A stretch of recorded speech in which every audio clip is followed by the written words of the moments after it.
5 ans sans la toucher, à vivre dans le mensonge jusqu'à ce que le millionnaire décide de reprendre sa femme. Clara Bennett se tenait près de la fenêtre, regardant le soleil se lever sur les collines de Beverly Hills. 5 ans. 5 longues années depuis qu'elle avait dit « oui » à Nathan Collins, l'homme le plus convoité, le plus puissant et le plus inaccessible de Los Angeles. Un mariage de rêve en apparence, mais vide à l'intérieur. Elle se souvenait de chaque détail de la cérémonie, la robe parfaite, les appareils photos, les flashs, les vœux répétés. Mais les yeux de Nathan, ce soir-là, n'avaient pas exprimé l'amour. Ils n'avaient exprimé qu'une seule chose, un contrat. Un contrat qui sauverait l'entreprise familiale Bennett de la faillite et lui offrirait un allié stratégique, un accord scellé par des alliances nuptiales. Désormais, la demeure était devenue le symbole de ce qu'elle était devenue, une ombre élégante prisonnière entre le luxe et le silence. Le petit déjeuner était toujours servi avant 8 heures. Elle mangeait seule. Nathan n'apparaissait presque jamais. Quand il le faisait, ce n'était qu'un « bonjour » glacial avant qu'il ne replonge dans son téléphone, comme si le monde réel n'existait que sur l'écran. Mais ce matin-là, quelque chose était différent. Quand Clara descendit les escaliers de marbre, elle le trouva à table. Nathan était là, et il la regardait. « Bonjour. » Sa voix était calme, mais il y avait autre chose, presque une curiosité. Clara s'arrêta une seconde, surprise de le voir debout si tôt. « Bonjour » répondit-elle prudemment. « Il s'est passé quelque chose ?» Il posa sa tasse. « Oui. Il y a un gala ce soir. Je veux que tu viennes avec moi. » L'espace d'un instant, elle crut avoir mal entendu. 5 ans de silence, et maintenant une invitation. Un gala. Elle cligna des yeux, essayant de comprendre. « Avec moi ? » Oui. Il ne leva presque pas les yeux. C'est important pour l'entreprise. Sois prête pour 19 heures. Clara se mordit la lèvre. Le ton restait distant, mais il y avait quelque chose de différent dans sa façon de demander, comme s'il y avait plus qu'il ne disait pas. D'accord, dit-elle en dissimulant son trouble. Je serai prête. Nathan se contenta d'acquiescer et quitta la pièce de son pas habituellement décidé. Mais en la frôlant, son parfum le même que le jour de leur mariage lui parut plus fort, plus présent. La journée s'étira. Clara tenta de se concentrer sur sa préparation, mais ses pensées ne cessaient de tourner. Pourquoi maintenant ? Pourquoi, après 5 ans d'invisibilité, voulait-il soudain la voir à ses côtés en public ? Pendant que la coiffeuse bouclait ses cheveux en vagues souples, elle se regarda dans le miroir et eut du mal à reconnaître la femme qui la fixait. La robe rouge faisait ressortir ses yeux, et le collier de perles de sa mère semblait un souvenir d'une vie qu'elle avait autrefois connue. « Tu es né pour être aimé, pas pour être exposé », résonnaient dans son esprit des mots que sa mère lui avait dit avant de disparaître. Clara inspira profondément.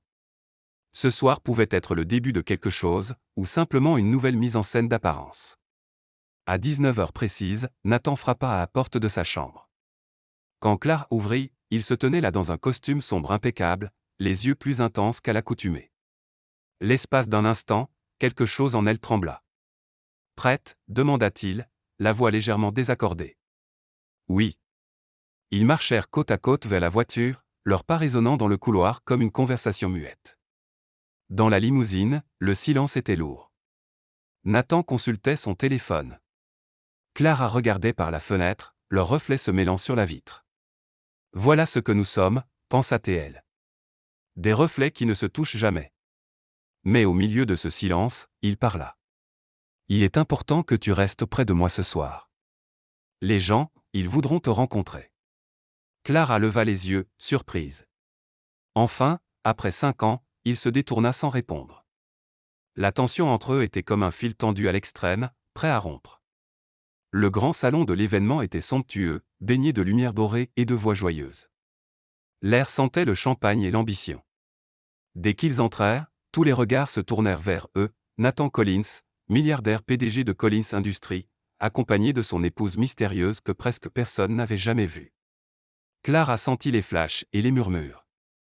L'espace d'une seconde, elle souhaita pouvoir disparaître.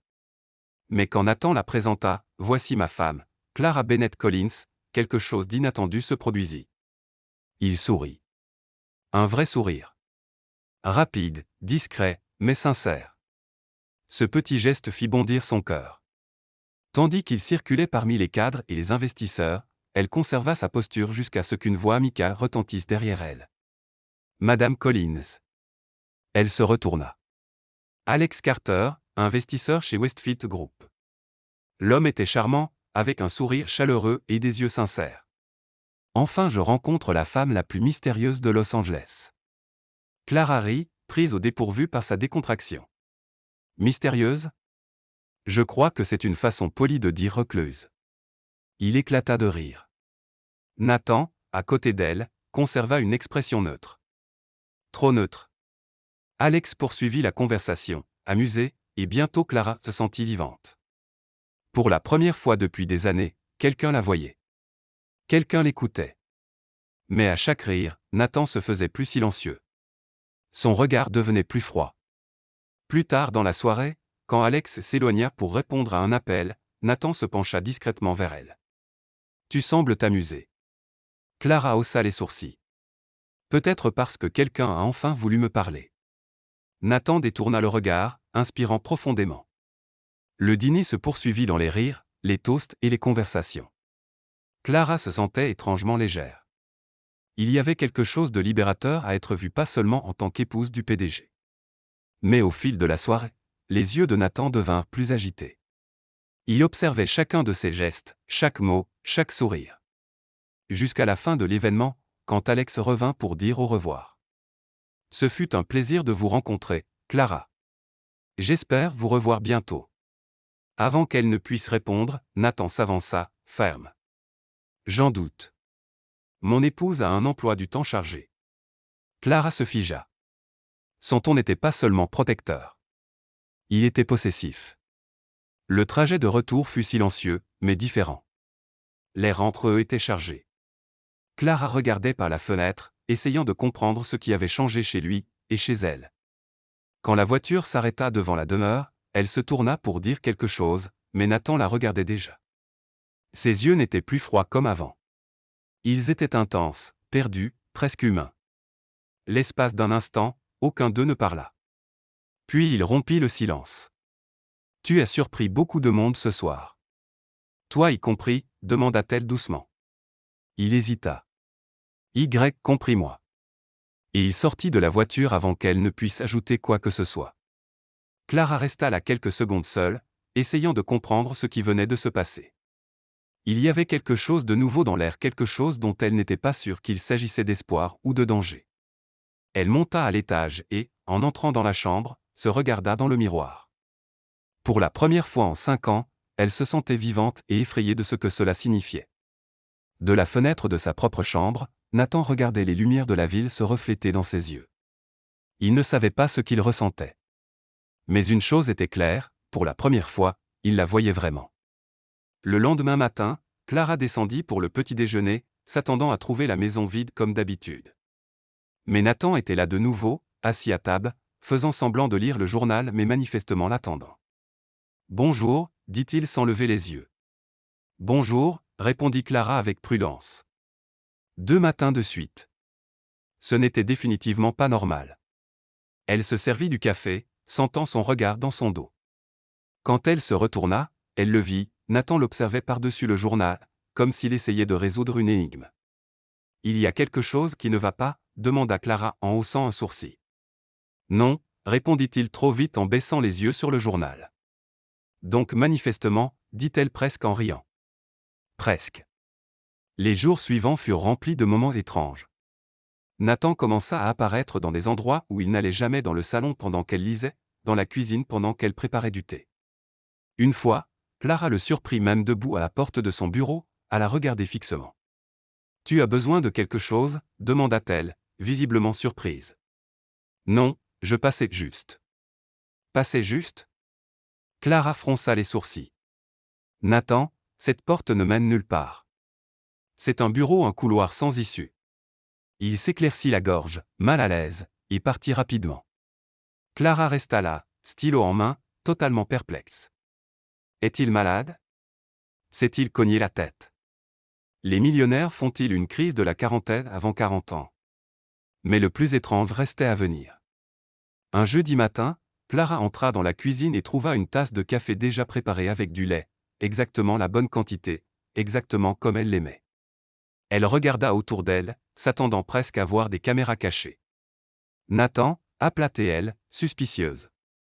Il passa la tête dans l'encadrement de la porte, essayant de paraître décontracté. Oui. C'est toi qui as fait ça. Clara montra la tasse comme s'il s'agissait d'une preuve de crime. Fais quoi? Le café. Tu m'as préparé du café? Nathan haussa les épaules, mais la légère rougeur de ses oreilles le trahit. Je préparais le mien. J'ai fait le tien aussi.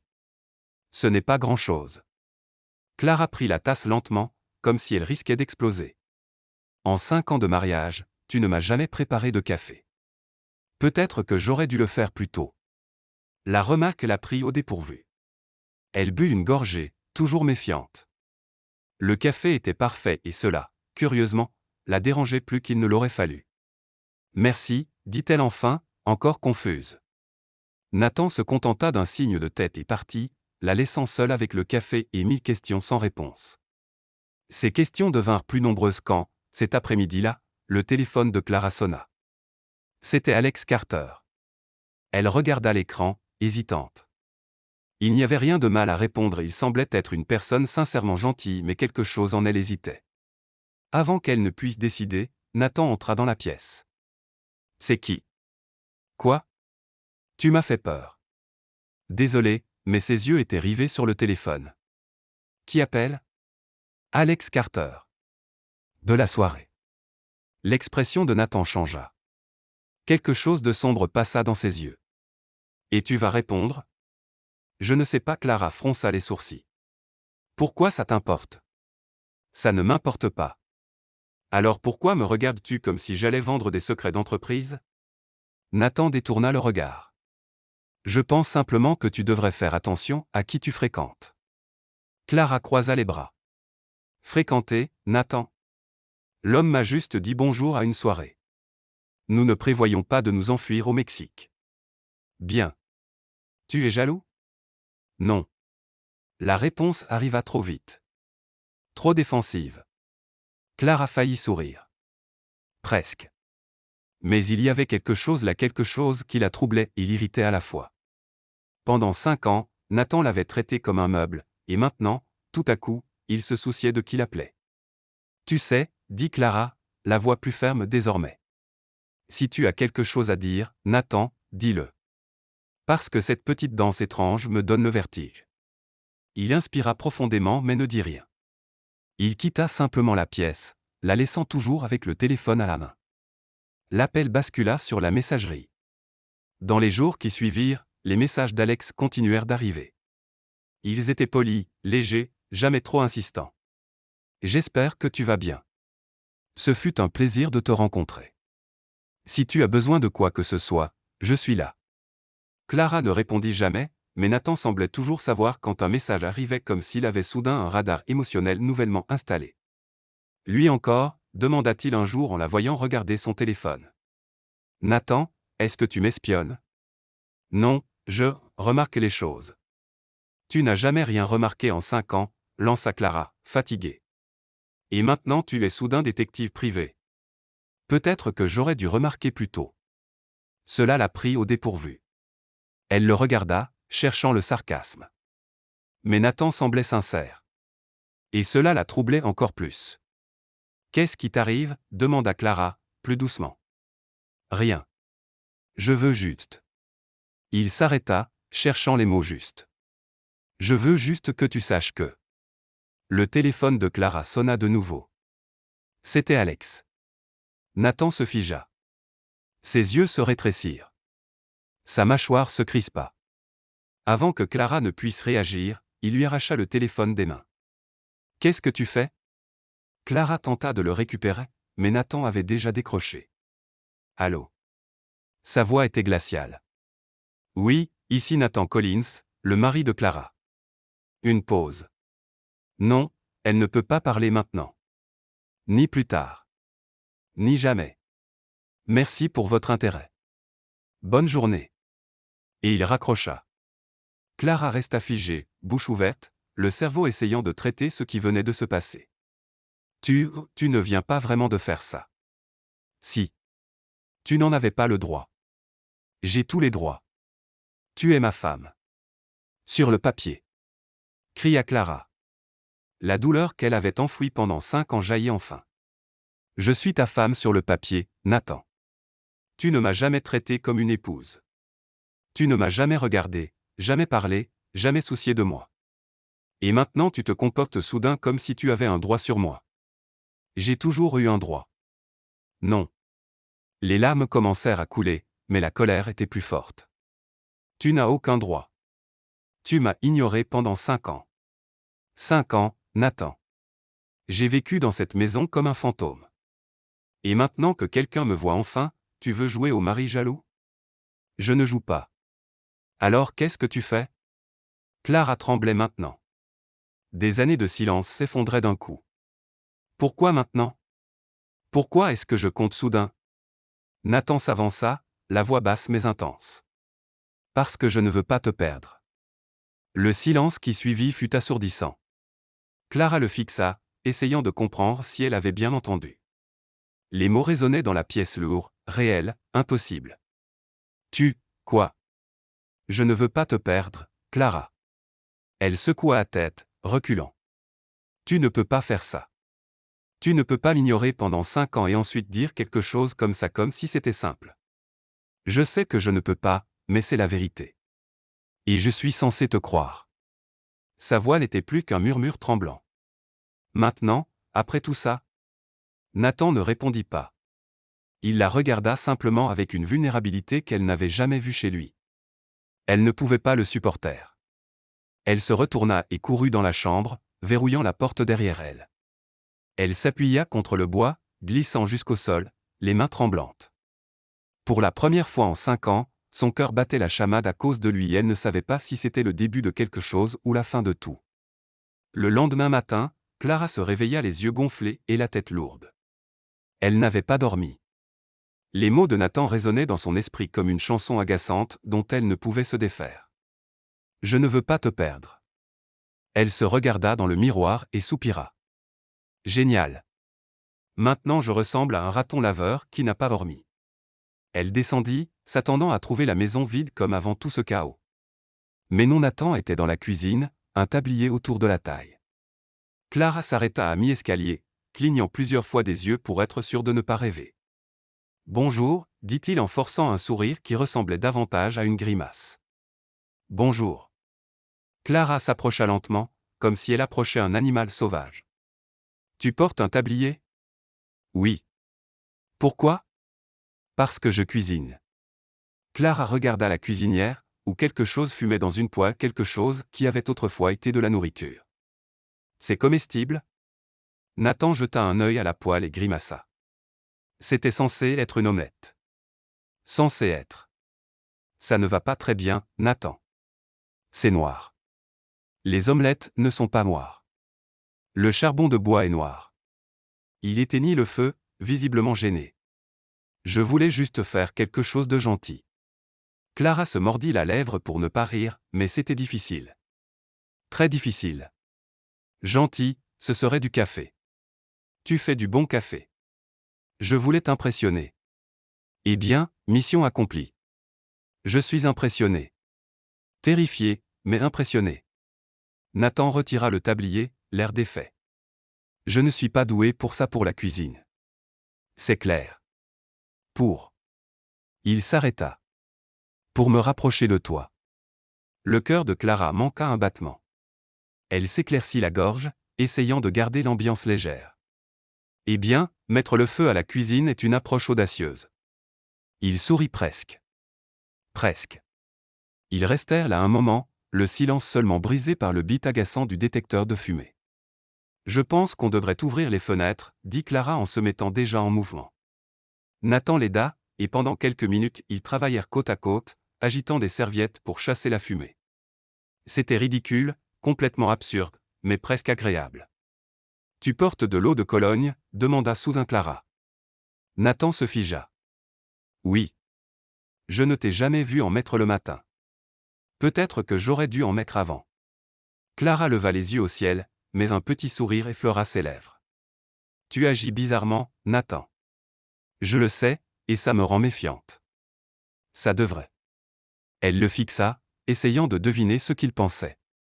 Mais Nathan avait été un livre fermé si longtemps qu'elle ne savait même pas par où commencer.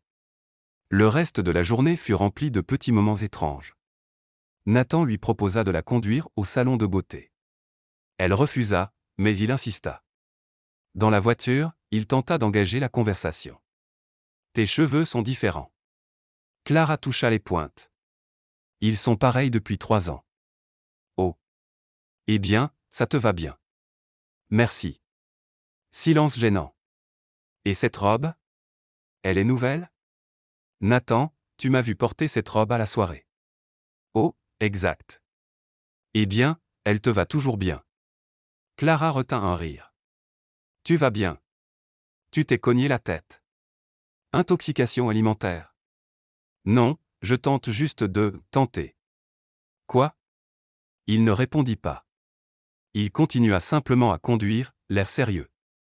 Mais quelque chose en lui semblait différent, presque vulnérable. Ce soir-là, Nathan fit quelque chose d'encore plus surprenant. Il arriva dans la salle à manger avant elle et alluma des bougies. Clara s'arrêta à la porte. « Qu'est-ce qui se passe ici ? » ?»« Dîner. » Il tira une chaise pour elle. « Assieds-toi, s'il te plaît. » Elle s'assit, toujours méfiante. La table était mise. Les bougies vacillaient, et Nathan semblait nerveux. « D'accord, » dit Clara en croisant les bras. « Parlons. » »« De quoi ? » ?»« De tout ça. » Elle désigna l'ensemble. « Le café, la voiture, les bougies, toi qui mets le feu à la cuisine. » « Qu'est-ce qui se passe ? » Nathan inspira profondément. « J'essaie de réparer les choses. » « Pourquoi ? » ?»« Parce que j'aurais dû le faire avant. » « Ça ne répond pas à ma question. » Clara se pencha en avant. « Pourquoi maintenant, Nathan ? Après 5 ans. » Il ouvrit la bouche, la referma, puis la rouvrit mais ne dit rien. Clara soupira. « C'est bien ce que je pensais. Ce n'est pas facile à expliquer. Alors essaie. » Mais Nathan détourna simplement le regard, et le silence revint. Le dîner se poursuivit dans ce mélange étrange d'inconfort et de quelque chose qui ressemblait presque à la paix. Nathan tenta de maintenir la conversation. Il demanda comment s'était passée sa journée, fit des commentaires aléatoires. Clara répondit avec prudence, mais petit à petit elle se détendit. Jusqu'à ce qu'il dise « Demain, qu'est-ce que tu dirais d'un dîner en ville ?» Clara haussa un sourcil. « Est-ce que tu m'invites à un rendez-vous ? » « Oui. »« Nathan, nous sommes mariés. » »« Je sais. Mais nous n'avons jamais eu un vrai rendez-vous. » Elle ne savait pas quoi répondre. Une partie d'elle voulait rire. Une autre voulait pleurer.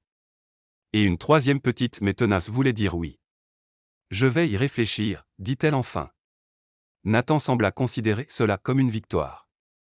Plus tard, pendant que Clara faisait la vaisselle parce que Nathan avait insisté pour cuisiner encore, et le résultat était discutable, elle regarda par la fenêtre. Il était dans le jardin au téléphone, gesticulant avec vigueur, probablement en train de parler affaires comme toujours. Mais quand il raccrocha et rentra, il tenait une fleur, une unique rose blanche. « Pour toi. » Clara prit la rose, ne sachant pas si elle devait rire ou pleurer. « Tu l'as coupée dans le jardin ? » ?»« Oui. C'est notre rose. » »« Nathan, on ne coupe pas les fleurs de l'aménagement paysager comme ça. Le jardinier va faire une crise. Il survivra. » Clara sentit la rose, et quelque chose en elle bougea, quelque chose de petit, fragile, et un peu effrayant. « Merci, » dit-elle doucement. À cet instant, le téléphone de Clara vibra sur la table. Ils le regardèrent tous les deux. Clara prit le téléphone, et l'écran s'alluma, un message d'Alex Carter. « Salut Clara. Je sais qu'on ne s'est pas parlé depuis la soirée, mais j'aimerais vraiment. Tu aurais le temps pour un café demain ? » L'ambiance changea instantanément. Nathan vit le message. Clara vit qu'il l'avait vu. « C'est lui encore, » dit Nathan, la voix basse et contrôlée, dangereusement contrôlée. « Nathan, vas-tu lui répondre ? » ?»« Je ne sais pas. »« Qu'est-ce que tu veux dire, tu ne sais pas ? » ?»« Parce que j'ai le droit de répondre si je le veux. » Clara éleva la voix, à bout de patience. « Tu ne peux pas tout contrôler. »« Je n'essaie pas de contrôler. J'essaie de protéger. »« Me protéger de quoi ? » D'un homme poli qui veut prendre un café? Nathan serra les poings. Sa mâchoire était crispée, les yeux trop sombres. Tu ne comprends vraiment pas, hein? Comprendre quoi? Mais il ne répondit pas. Il prit simplement ses clés de voiture et sortit, claquant la porte derrière lui. Clara resta là, seule dans la salle à manger, tenant son téléphone et la rose blanche, le cœur déchiré entre la colère et quelque chose qu'elle ne pouvait nommer. Elle resta immobile au milieu de la salle à manger, regardant la porte que Nathan venait de franchir. La rose blanche était toujours dans sa main, ses pétales doux en contraste brutal avec la tempête dans sa poitrine. Les hommes, marmonnata-t-elle en mettant la fleur dans un verre d'eau, un mystère enveloppé de testostérone et d'orgueil. Elle essaya de regarder la télévision, de lire, même de ranger les tiroirs de la cuisine. Rien ne fonctionnait. À chaque voiture qui passait, son cœur bondissait, espérant que c'était lui. Ce n'était pas. Les heures s'écoulèrent, 22 heures, 23 heures, minuit. Clara monta dans sa chambre mais ne put dormir. Elle fixa le plafond, repassant tout ce qui s'était passé ces derniers jours. Le Nathan qu'elle connaissait n'aurait jamais brûlé une omelette juste pour l'impressionner. N'aurait jamais cueilli une rose. N'aurait jamais montré de jalousie. Quelque chose avait changé. Mais quoi? Enfin, à 2h15 du matin, elle entendit la porte d'entrée s'ouvrir, des pas lourds dans le couloir, une pause, puis des coups légers à la porte de sa chambre. Clara. Elle se redressa dans le lit, le cœur battant. Entre. Nathan ouvrit lentement la porte. Il était en désordre, cheveux ébouriffés, cravate desserrée. Il semblait épuisé. Tu vas bien? Demanda Clara, l'inquiétude l'emportant sur la colère. Non. Il entra et referma la porte derrière lui. Je ne vais pas bien. Nathan, laisse-moi parler. Sa voix était urgente. S'il te plaît, j'ai besoin de dire ça. Clara hocha la tête, serrant ses genoux contre elle. Nathan inspira profondément. Ses mains tremblaient légèrement. J'ai roulé pendant des heures, essayé de comprendre ce que je ressentais, essayé de donner un sens à tout ça, mais je n'y arrive plus. Je ne peux plus faire semblant que ça n'a pas d'importance. Qu'est-ce qui n'a pas d'importance? Toi. Le mot jaillit de lui avec une force qui fit sursauter Clara. Toi, tu comptes, Clara. Tu as toujours compté. Le silence qui suivit était si lourd qu'elle le sentit peser sur sa poitrine. Je ne comprends pas, dit-elle faiblement. Je te veux. Nathan fit un pas plus près, les yeux brillants d'une émotion brute. Je t'ai toujours voulu depuis le jour du mariage, même avant. Clara secoua la tête. Non, non, tu ne peux pas dire ça maintenant. Pas après 5 ans. Je sais que je ne peux pas, mais c'est la vérité. Alors pourquoi? Les larmes commencèrent à couler. Pourquoi m'as-tu ignoré? Pourquoi m'as-tu traité comme si j'étais invisible? Nathan passa les mains sur son visage, manifestement en lutte. Parce que j'avais peur. Peur? Clara faillit rire, mais cela sortit brisé. Toi, Nathan Collins. Tu n'as peur de rien. J'avais peur de toi. Il la regarda droit dans les yeux. Peur de ce que tu me faisais ressentir, peur de combien je te désirais. Mon père, il disait toujours que les émotions étaient une faiblesse. Que l'amour était une dangereuse distraction en affaires. Et je l'ai cru. Je pensais que si je gardais mes distances, si je ne m'approchais pas trop, je serais en sécurité. En sécurité de quoi? De souffrir. De perdre le contrôle. De devenir vulnérable. Clara essuya les larmes sur son visage du dos de la main. Tu m'as fait mal, Nathan. Tu m'as fait mal chaque jour pendant 5 ans. Je sais. Sa voix se brisa.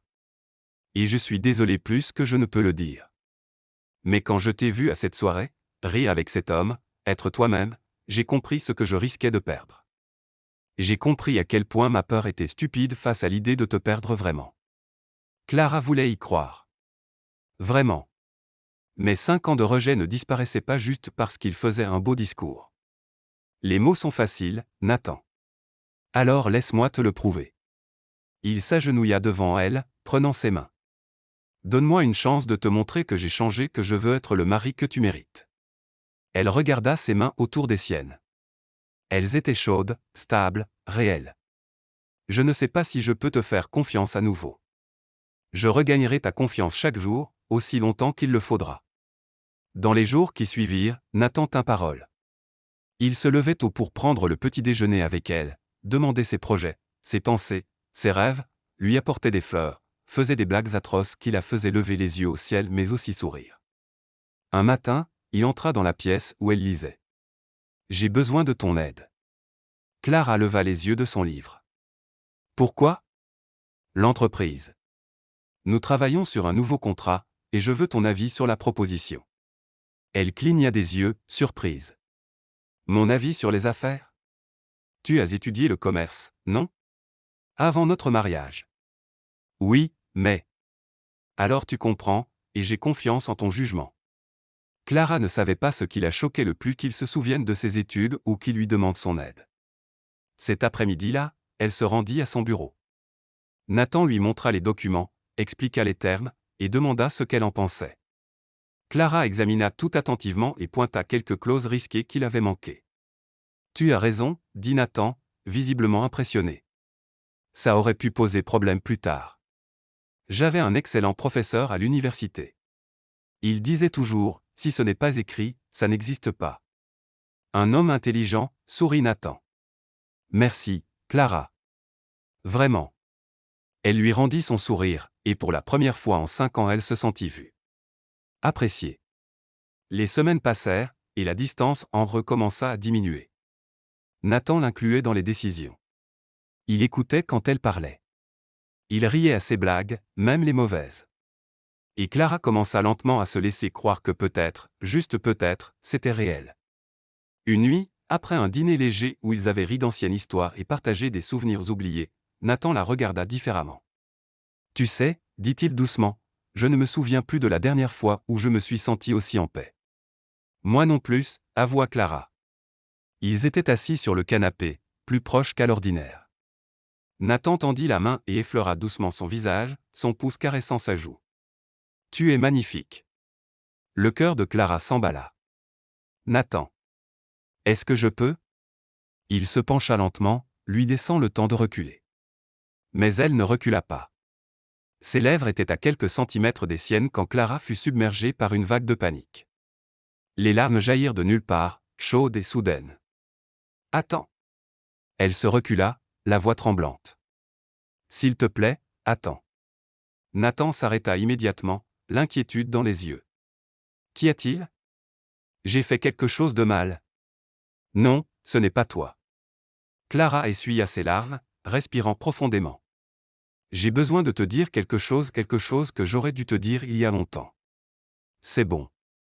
Tu peux tout me dire. » Clara ferma les yeux, rassemblant son courage. Quand elle les rouvrit, elle parla dans un murmure. « Je n'ai jamais, nous n'avons jamais. » Elle inspira encore. « Nathan, je suis encore vierge. » Le silence qui suivit parut interminable. Nathan la regarda, assimilant ces mots. « Toi, 5 ans de mariage et nous n'avons jamais. » Elle ne put terminer la phrase. « Tu n'as jamais voulu. Tu n'as jamais essayé. Et moi, j'ai gardé ça comme si c'était ma faute. Comme si je n'étais pas assez bien. » Nathan prit doucement son visage entre ses mains. « S'il te plaît, arrête. Ce n'était pas ta faute. Jamais. C'était la mienne mal achetée, ma stupide peur à moi. Je me suis senti rejeté si longtemps. Clara, regarde-moi. » Il attendit que ses yeux rencontrent les siens. « Tu es la femme la plus extraordinaire que j'ai jamais connue, belle, intelligente, forte. Et j'ai été un parfait idiot de ne pas te le montrer chaque jour. Mais ça s'arrête maintenant. Je te promets que je passerai le reste de ma vie à te montrer à quel point tu es spécial à ton rythme, à ta manière. Aucune pression. Tu le promets ? » ?»« Je le promets. » Et quand Nathan la prit dans ses bras, Clara se laissa enfin croire que peut-être, juste peut-être, il pouvait vraiment recommencer. Nathan la serra longtemps, comme s'il avait peur qu'elle disparaisse s'il la lâchait. Quand ils se séparèrent enfin, il essuya doucement les larmes de ses joues avec ses pouces. « Merci, » murmura Clara. « Pourquoi ? » ?»« Pour ne pas m'avoir fait sentir coupable. » »« Tu n'as jamais été coupable, Clara. C'est moi qui ne voyais rien. » Elle esquissa un petit sourire. « Eh bien, techniquement tu étais beaucoup de choses aveugles, sourd, bloqué émotionnellement. » « Bloqué ? Nathan laissa échapper un vrai rire. Tu as un meilleur mot? Non. Celui-là convient parfaitement. Ils rirent tous les deux, et cela fut libérateur comme s'ils pouvaient enfin être eux-mêmes. Le lendemain matin, quelque chose avait changé pas seulement chez Nathan ou Clara, mais dans l'atmosphère même de la maison.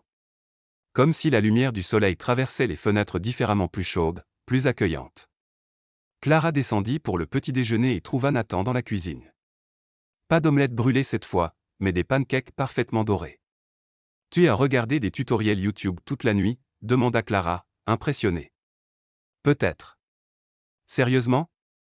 Nathan rougit légèrement. Je voulais juste faire quelque chose qui ne goûte pas le charbon. Clara prit un pancake et y goûta. C'était délicieux. Waouh, tu as vraiment appris. Je peux être docile quand je suis motivé. Et qu'est-ce qui t'a motivé? Demanda-t-elle, une étincelle espiègle dans les yeux. Toi.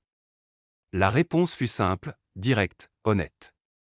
Clara sentit son cœur faire un petit bond. C'était encore étrange cette nouvelle version de Nathan, mais c'était une bonne sorte d'étrange. Les jours qui suivirent furent révélateurs. Nathan se levait tôt juste pour prendre le petit déjeuner avec elle. Il demandait ses projets du jour, les livres qu'elle lisait, ce qu'elle pensait de tout et de rien. Un après-midi, pendant que Clara arrosait le jardin, Nathan apparut avec 2 glaces. J'ai pensé que ça te plairait. Une glace. En plein milieu de l'après-midi. Clara fit semblant d'être choquée. Qui es-tu, et qu'as-tu fait de mon mari? Ton mari était ennuyeux. Celui-ci est la version améliorée version 2.0, maintenant avec émotion et compétence en pancake. Clara rit, acceptant la glace. Ils s'assirent sur le banc du jardin côte à côte dans un silence confortable. Tu sais, dit Clara après un moment, je pourrais m'habituer à ça. À quoi? À toi. Comme ça. Présent. Nathan entremêla ses doigts aux siens. Je ne vais nulle part. La nuit, ils commencèrent à dîner vraiment ensemble, pas seulement assis à la même table, mais en parlant, en riant, en partageant des histoires. Nathan lui raconta des réunions de travail absurdes, et Clara répondait avec des remarques si acérées qu'il manquait s'étouffer de rire. Comment fais-tu pour que le conseil d'administration de Collins Industries ressemble à une sitcom? Demanda Nathan un soir. C'est un don naturel, haussa les épaules Clara. Vous, les gens d'affaires sérieux, êtes des personnages de sitcom en attente de scénario. C'est rassurant ou inquiétant? Les deux. Une nuit, en regardant un film, Clara posa sa tête sur l'épaule de Nathan. Il se figea un instant, comme s'il avait peur de gâcher l'instant. Puis lentement il passa son bras autour d'elle. C'est bon? Demanda-t-il, incertain. C'est parfait. Et ça l'était. Pour la première fois en 5 ans, Clara se sentait chez elle dans sa propre maison. Nathan changea aussi d'autres façons. Il devint légèrement jaloux, mais d'une manière presque comique. Quand le livreur de courses sourit un peu trop à Clara, Nathan apparut soudain. Besoin d'aide avec les sacs. Nathan, c'est le livreur. C'est littéralement son travail. Je sais. Juste pour aider. Clara leva les yeux au ciel mais sourit. C'était ridicule, mais aussi attendrissant. Un matin, Nathan entra dans sa chambre avec une proposition. Je veux que tu travailles avec moi. Clara, qui choisissait une tenue, s'arrêta. Que veux-tu dire? Dans l'entreprise. Tu es douée pour ça, Clara. J'ai vu comment tu as géré ce contrat. J'ai besoin de quelqu'un comme toi dans mon équipe. Tu es sérieux? Complètement. Seulement si tu le veux, bien sûr. Aucune pression. Clara réfléchit un moment. L'idée était excitante, terrifiante, mais excitante. D'accord. Essayons. Et ainsi Clara commença à travailler chez Collins Industries. Au début c'était étrange. Les gens la regardaient avec curiosité, ne sachant comment la traiter. Après tout, elle était l'épouse mystérieuse du PDG. Mais Clara avait une manière spéciale de briser la glace avec humour. Quand l'assistante de direction, Janet, hésita à lui remettre une pile de documents à examiner, Clara dit, « Janet, je te promets que je sais lire. J'ai même un diplôme et tout. » Janet rit, se détendant. « Désolée, Madame Collins. Je ne voulais pas vous surcharger. Appelez-moi Clara, et surchargez-moi, s'il vous plaît. J'adore la paperasse. » Je suis bizarre comme ça. À partir de ce jour, Janet devint une alliée. Clara examinait d'anciens contrats dans le bureau quand elle trouva un dossier marqué « Confidentielle fusion Bennett-Collins ». Curieuse, elle l'ouvrit. C'étaient des documents de leur mariage, pas la belle cérémonie que tout le monde avait vue, mais ce qui avait précédé. Les termes, les conditions, les clauses. Elle commença à lire. L'union entre les familles Bennett et Collins vise à consolider stratégiquement les deux empires commerciaux. D'accord, elle le savait déjà. Mais ensuite vint la partie suivante.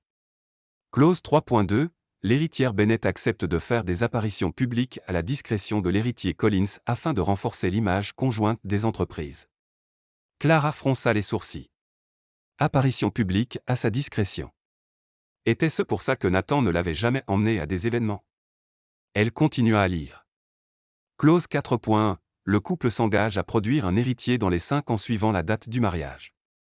Le sang de Clara se glaça. Un héritier. Un délai 5 ans. Clause 4.2, si la clause précédente n'est pas remplie, la fusion sera réévaluée et les entreprises pourront choisir de dissoudre l'accord, y compris l'annulation du mariage. Ses mains commencèrent à trembler. Un mariage avec une date d'expiration. Elle était une obligation contractuelle avec un compte à rebours. Et ils étaient dans la 5e année. Clara tourna la dernière page. Il y avait les signatures, celle de son père, celle du père de Nathan, et celle de Nathan. Sa signature était ferme, assurée, comme s'il savait exactement ce qu'il signait. Les larmes jaillirent avant qu'elle ne puisse les retenir. Tout ce temps, toute l'affection récente, les petits déjeuners, les pancakes, les rires n'étaient-ce que parce que le délai approchait. Avait-il besoin d'un héritier et décidé enfin de faire semblant de se soucier d'elle? La porte s'ouvrit. Nathan entra, souriant. Clara, j'étais en train de penser qu'on pourrait sortir dîner ce soir. Il y a un nouveau restaurant qui... Il s'arrêta en voyant son visage. Qu'est-ce qui s'est passé? Clara brandit les documents d'une main tremblante. Quand comptais-tu me parler de ça? Le visage de Nathan blêmit. Où as-tu trouvé ça? Est-ce important? Sa voix sortit brisée. Tu as signé ça, Nathan. Tu as signé un contrat qui faisait de moi une fabricante de bébés avec un délai. Clara, ce n'est pas comme ça. Ah non? Elle jeta les papiers sur la table. C'est écrit noir sur blanc. 5 ans pour avoir un enfant, sinon le mariage est annulé. Et devine quoi? Nous sommes dans la 5e année, et soudain tu me désires. Ça n'a rien à voir avec. Ne me mens pas. Cria Clara, les larmes coulant librement maintenant. Pas après tout ça. Tu m'as ignoré pendant 5 ans, et maintenant comme par hasard quand le temps est presque écoulé, tu deviens le mari parfait. Nathan s'avança. Je ne connaissais pas toutes les clauses. Mon père a tout géré. Mais tu l'as signé. Tu l'as signé en sachant que notre mariage était une affaire. C'était au début. Mais ça a changé, Clara. J'ai changé. Ou peut-être que tu es juste désespérée de ne pas perdre l'entreprise. L'accusation resta suspendue entre lourde et douloureuse. Nathan la regarda, la douleur évidente dans ses yeux. Tu crois vraiment ça? Clara le regarda lui, sa signature sur les papiers et sentit son cœur se briser. Je ne sais plus quoi croire. Nathan tendit la main vers elle, mais elle recula comme si son contact allait la brûler. Ne me touche pas. Clara, s'il te plaît, écoute-moi. J'ai assez écouté. Elle désigna les documents. Tu m'as acheté, Nathan, comme si j'étais un bien, un meuble avec une garantie de 5 ans. Ce n'est pas ce qui s'est passé. Ah non? Alors explique-moi cette clause. Clara prit le papier d'une main tremblante. Sinon rempli, le mariage est annulé. Annulé, Nathan. Pas un bail, un mariage. Je sais que ça a l'air terrible, mais... Non, Nathan, c'est terrible. Les larmes ne s'arrêtaient plus. J'ai cru que tu avais changé, que tu me voyais enfin. Mais c'était juste l'horloge qui tournait, n'est-ce pas? Non. Sa voix sortit désespérée. J'ai changé. Tout ce que j'ai fait, tout ce que j'ai ressenti, c'était réel. Comment puis-je le croire? Comment, Nathan? Il n'eut pas de réponse, et son silence blessa plus que tout ce qu'elle aurait pu crier. Clara essuya les larmes de son visage, redressa les épaules. J'ai besoin de sortir d'ici. Quoi? Non, Clara. J'attends, je ne peux pas rester. Pas maintenant. Pas pendant que tu me regardes avec ces yeux tristes, et que j'essaie de comprendre si quelque chose entre nous a jamais été réel. Tout était réel. 5 ans, Nathan, cria-t-elle. La douleur enfin libérée. 5 ans où tu m'as traité comme l'air, comme si je n'existais pas. Et maintenant tu veux que je croie que tu m'aimes soudain? Comme c'est pratique surtout avec des millions de dollars en jeu. Ce n'est pas une question d'argent. Ça a toujours été une question d'argent. Clara attrapa son sac. Pour toi, pour mon père, pour ton père, tout le monde sauf moi. J'étais la naïve qui croyait vraiment que le mariage signifiait quelque chose. Nathan se plaça devant la porte. Tu ne peux pas partir comme ça. Écarte-toi, Nathan. Sa voix était calme maintenant, dangereusement calme. Ou je jure que je vais crier jusqu'à ce que quelqu'un appelle la sécurité, et ça sera en une de tous les journaux demain. Il la regarda longuement, la douleur évidente dans ses yeux. Puis lentement il s'écarta. Clara passa devant lui sans regarder en arrière. L'hôtel était impersonnel et froid, l'exact opposé de la demeure. Mais au moins ici Clara pouvait pleurer sans craindre de croiser Nathan dans le couloir. Elle laissa tomber sa valise par terre et s'effondra sur le lit. Les larmes arrivèrent d'un seul coup, des années de rejet mêlées à des semaines d'espoir faux. Idiote, murmura-t-elle pour elle-même. Idiote. Idiote. Idiote. Comment ai-je pu y croire? Comment ai-je pu baisser ma garde? Son téléphone sonna. Nathan. Elle raccrocha. Il sonna encore. Elle raccrocha encore. Au troisième appel, elle éteignit complètement le téléphone. Le silence dans la chambre était écrasant. Clara regarda les murs blancs et nus et se sentit libre, brisée, mais libre. Il n'y avait pas d'attente ici, pas de déception en attente, juste elle et ses pensées confuses. Pendant ce temps, dans la demeure, Nathan ne tenait pas en place. Il arpentait le salon, téléphone en main, essayant d'appeler Clara pour la 10e fois directement sur la messagerie. Merde. Il jeta le téléphone sur le canapé. Janet, qui était encore au bureau pour terminer des rapports, apparut à la porte. Monsieur Collins, tout va bien? Non, Janet, rien ne va. A-t-il quelque chose que je puisse faire? Nathan passa les mains dans ses cheveux, épuisé. À moins que vous ne sachiez voyager dans le temps pour m'empêcher de signer un contrat stupide il y a 5 ans. Non. Janet resta silencieuse, ne sachant que dire. Vous pouvez rentrer, Janet. Merci pour votre travail aujourd'hui. Elle hésita, puis partit, laissant Nathan seul avec ses démons. Il ne dormit pas cette nuit-là ni la suivante. Réunion annulée, session du conseil reportée. Nathan Collins, le PDG toujours ponctuel et méticuleux, s'effondrait complètement. Le 3e jour, son assistant Daniel entra prudemment dans le bureau. Monsieur Collins, le conseil s'inquiète. Nous avons eu 3 réunions annulées. Dites-leur que je suis malade. Mais monsieur. Nathan leva les yeux, et Daniel recula en voyant son expression. Je ne suis en état de prendre aucune décision d'affaires pour le moment. À moins que vous ne vouliez que je vende l'entreprise pour $1 et un sandwich, je devrais rester loin du conseil. Daniel déglutit et partit rapidement. À l'hôtel, Clara essayait de garder bonne figure. Elle commanda le service en chambre, regarda la télévision, tenta de lire mais rien ne fonctionnait.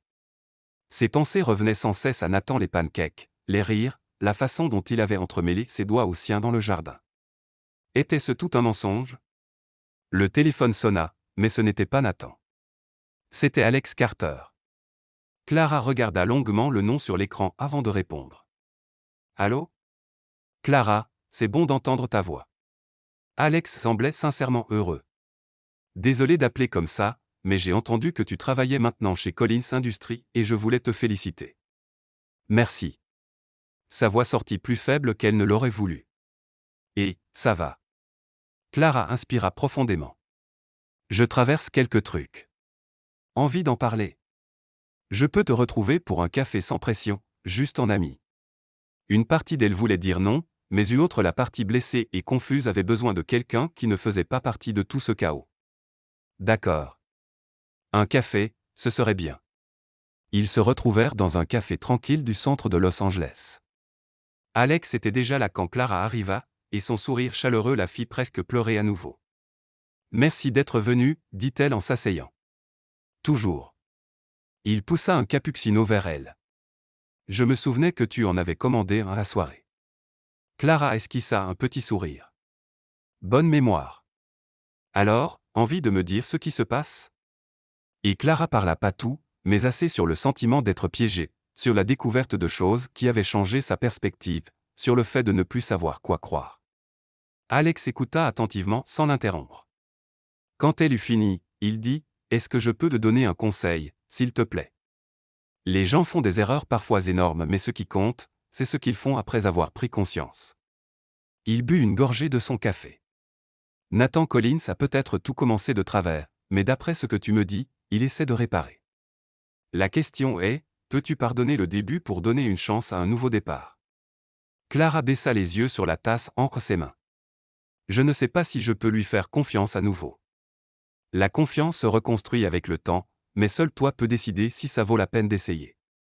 Quand Clara rentra à l'hôtel ce soir-là, elle se sentait un peu moins perdue, toujours confuse, toujours blessée, mais avec un peu plus de clarté. Peut-être qu'Alex avait raison.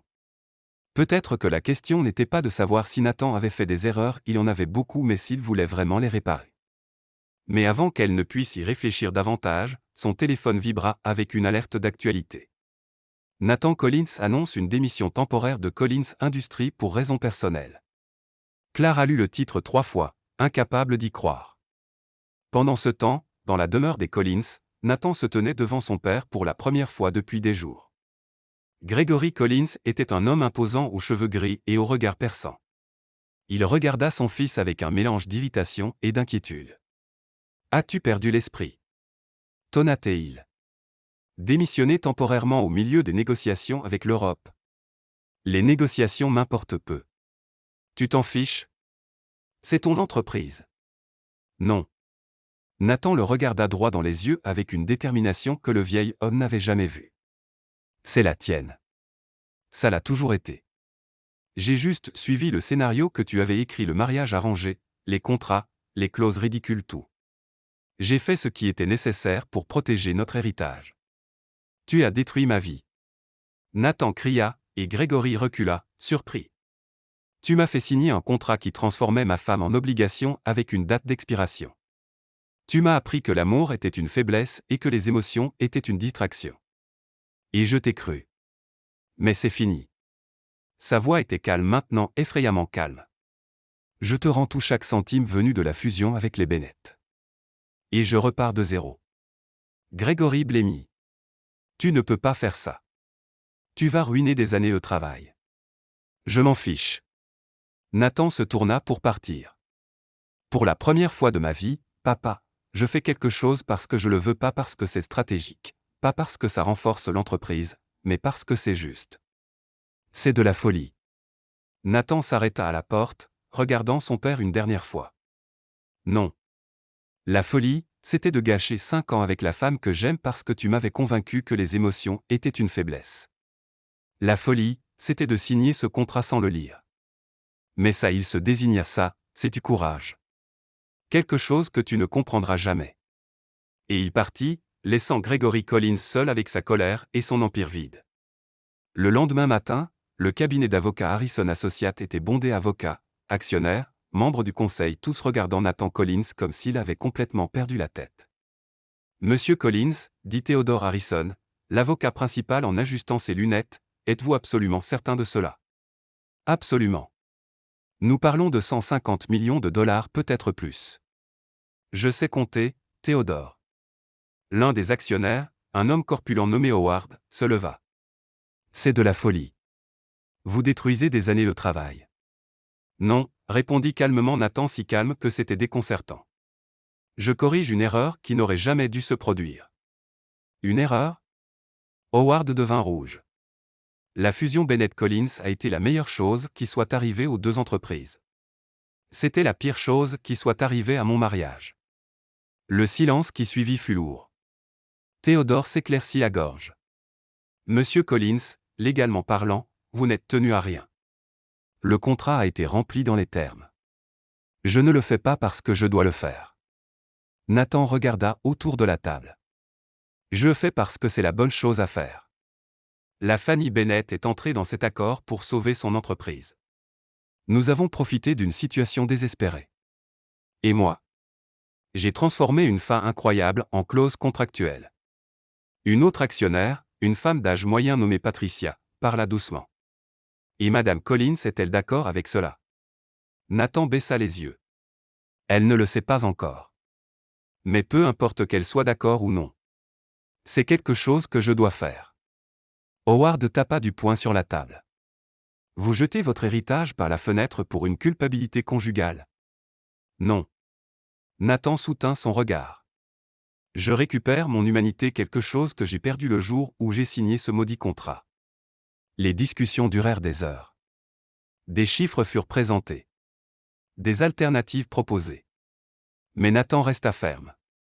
En fin d'après-midi, les documents étaient prêts.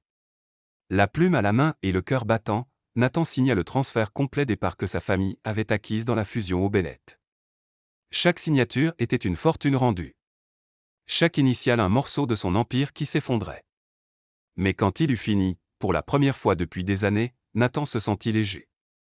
Théodore le regarda avec un mélange de respect et d'inquiétude. Vous réalisez que ça va provoquer une tempête médiatique, n'est-ce pas? Qu'elle vienne. Pendant que Nathan restructurait sa vie financière, Clara essayait de faire de même avec sa vie émotionnelle dans sa chambre d'hôtel. Elle s'était réveillée ce matin-là avec un étrange malaise. Elle courut à la salle de bain et vomit. Ce n'était pas la première fois ces derniers jours. Génial, murmura-t-elle en se lavant le visage.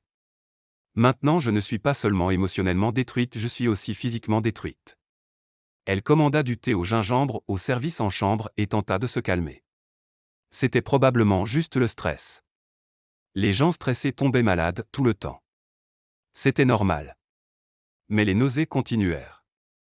Puis vinrent les vertiges et le retard. Clara regarda le calendrier sur son téléphone, et son cœur manqua un battement. Non. Elle secoua la tête. Non, non, non. Ce n'est pas possible. Mais plus elle y pensait, plus les signes devenaient clairs. Les mains tremblantes, Clara marcha jusqu'à la pharmacie la plus proche.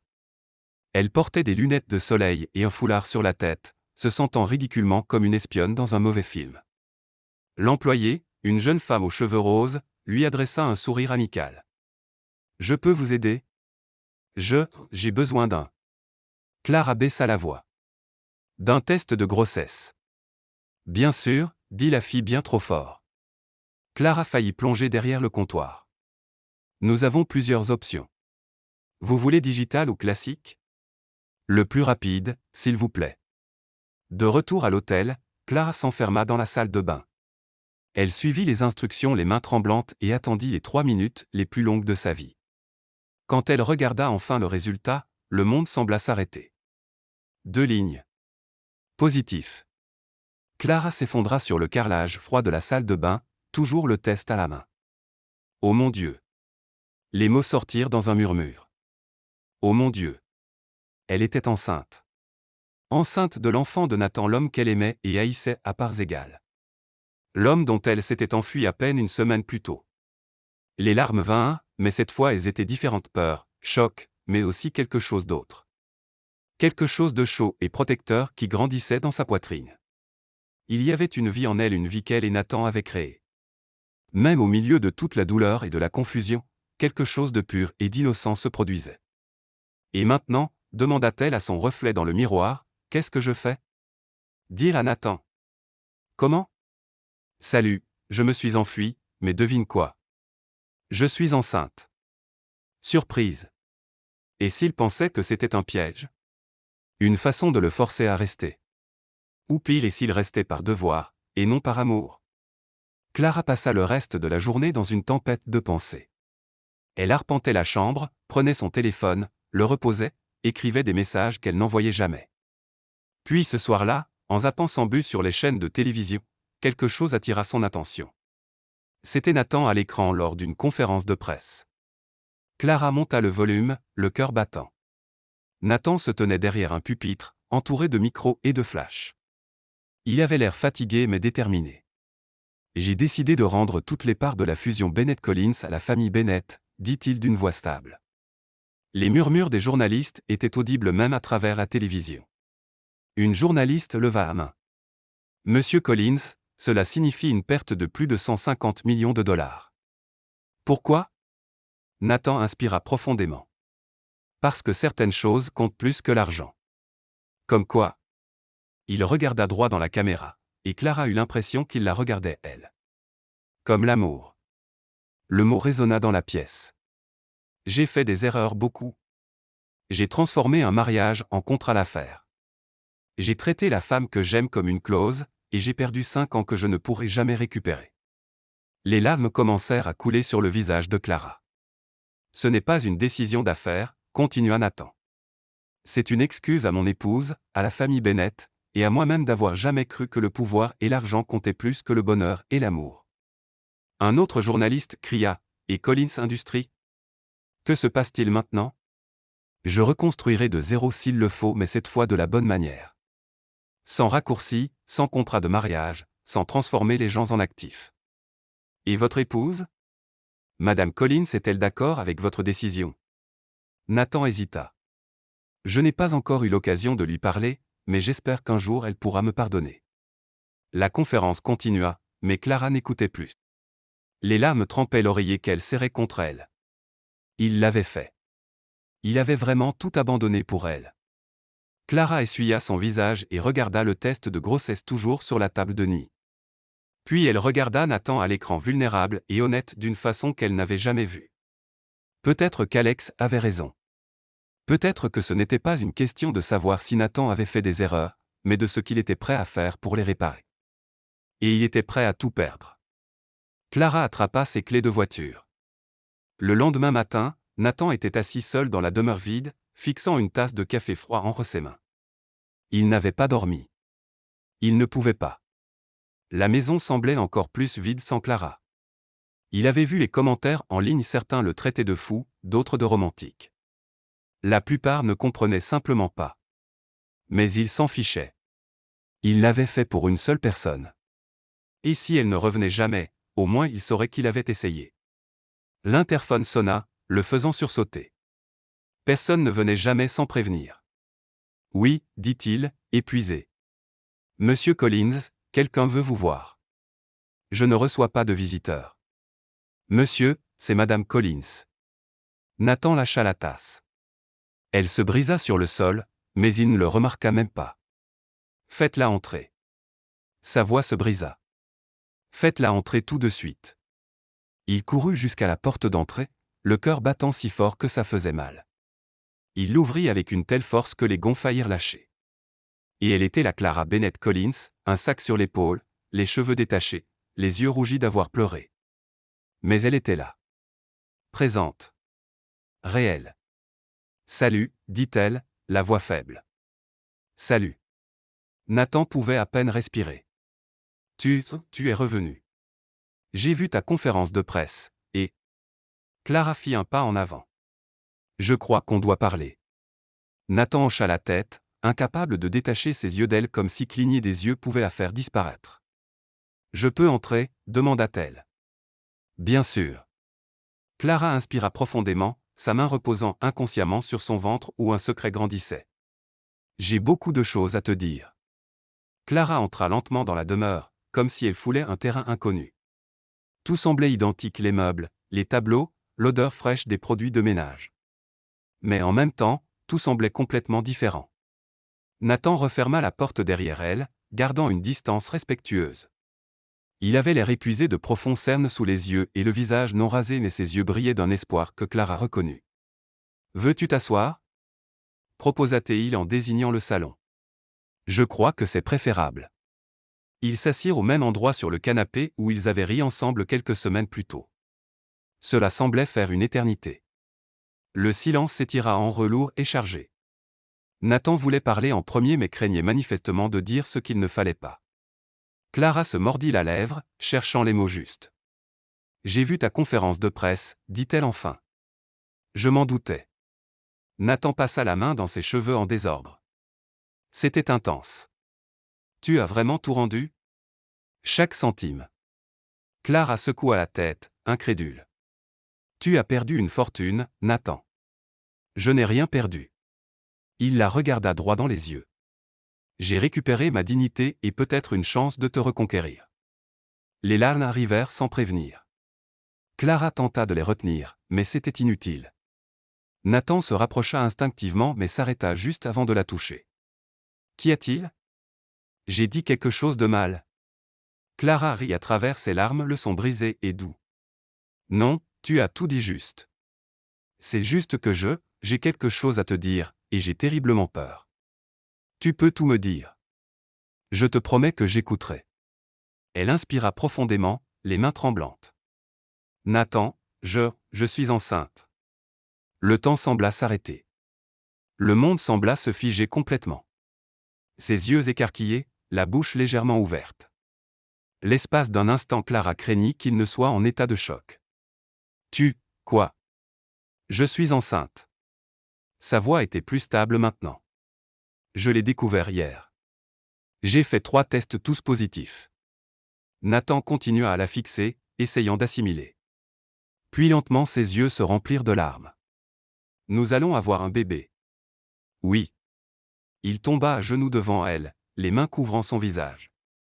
Ses épaules tremblaient. Nathan. Clara toucha son épaule, inquiète. Ça va. Quand il leva enfin les yeux, il souriait et pleurait en même temps. Une vague d'émotion si forte qu'elle coupa le souffle de Clara.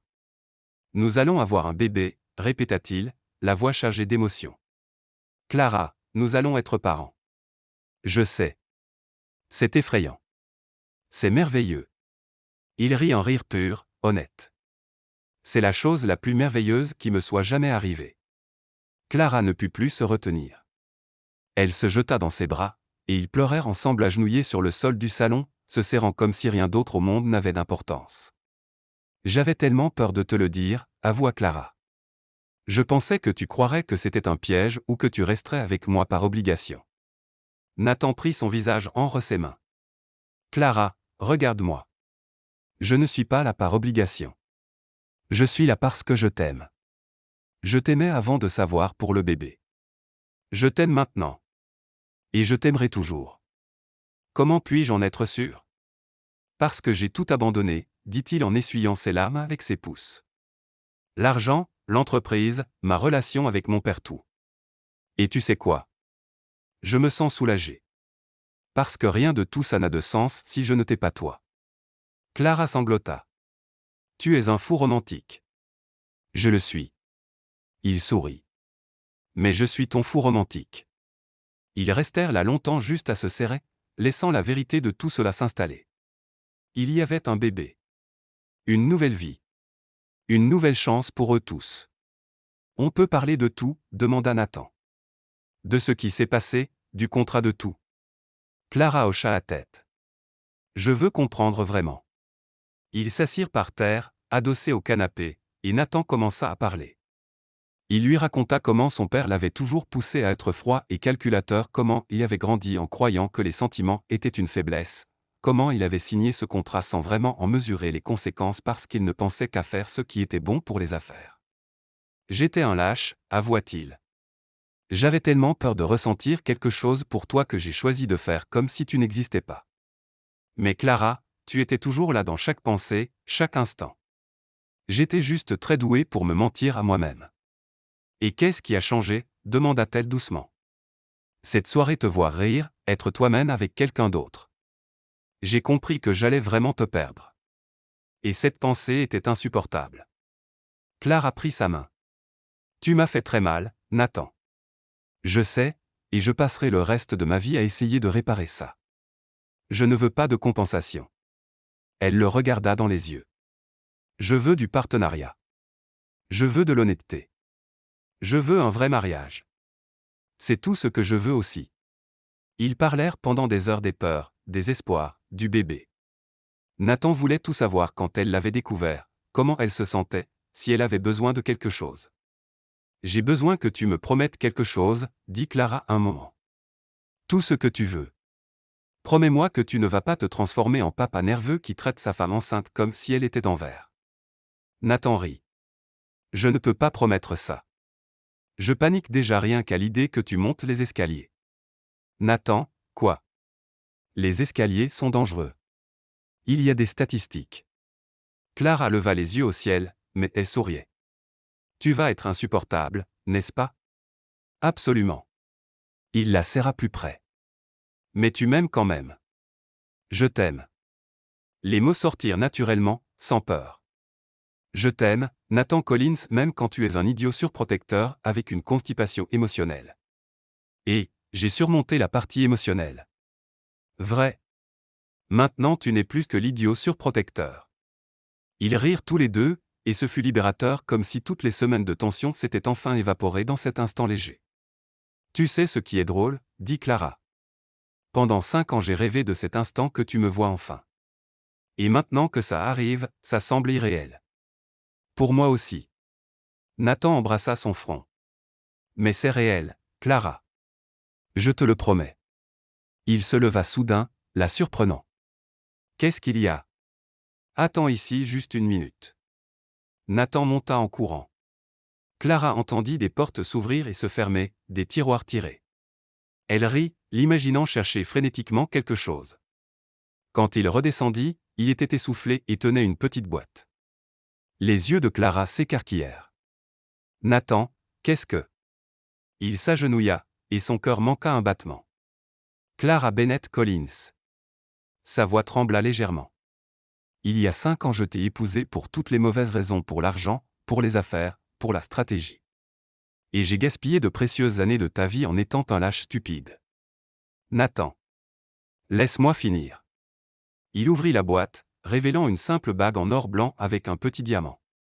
Je ne veux pas que notre mariage soit basé sur des contrats ou des clauses. Je ne veux pas que tu restes à cause d'un bout de papier. Je veux que tu restes parce que tu le veux. Les larmes revinrent. Alors, Nathan inspira profondément. Clara, veux-tu m'épouser pour de vrai cette fois?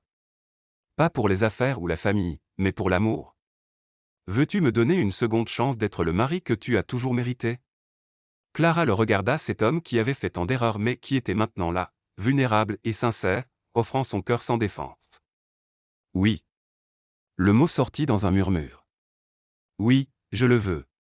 Nathan glissa la bague à son doigt, ses mains tremblaient tellement qu'il faillit la faire tomber. Clara rit à travers ses larmes et tint sa main pour l'aider. Quand la bague fut enfin en place, Nathan la serra dans une étreinte si forte qu'elle pouvait à peine respirer. Merci, murmura-t-il dans ses cheveux. Merci de me donner cette chance. Merci d'avoir lutté pour nous. Ils restèrent ainsi longtemps enlacés sur le sol du salon. La simple bague brillant au doigt de Clara, un bébé grandissant en elle, et enfin un vrai futur commençant à prendre forme. 3 mois passèrent comme un rêve. Clara était maintenant presque à 5 mois de grossesse, et son ventre commençait à s'arrondir de la plus belle des façons. Nathan, comme prévu, était devenu absolument insupportable de la meilleure manière possible. Tu ne devrais pas porter ça, dit-il pour la 1000e fois en essayant de prendre le léger sac que tenait Clara.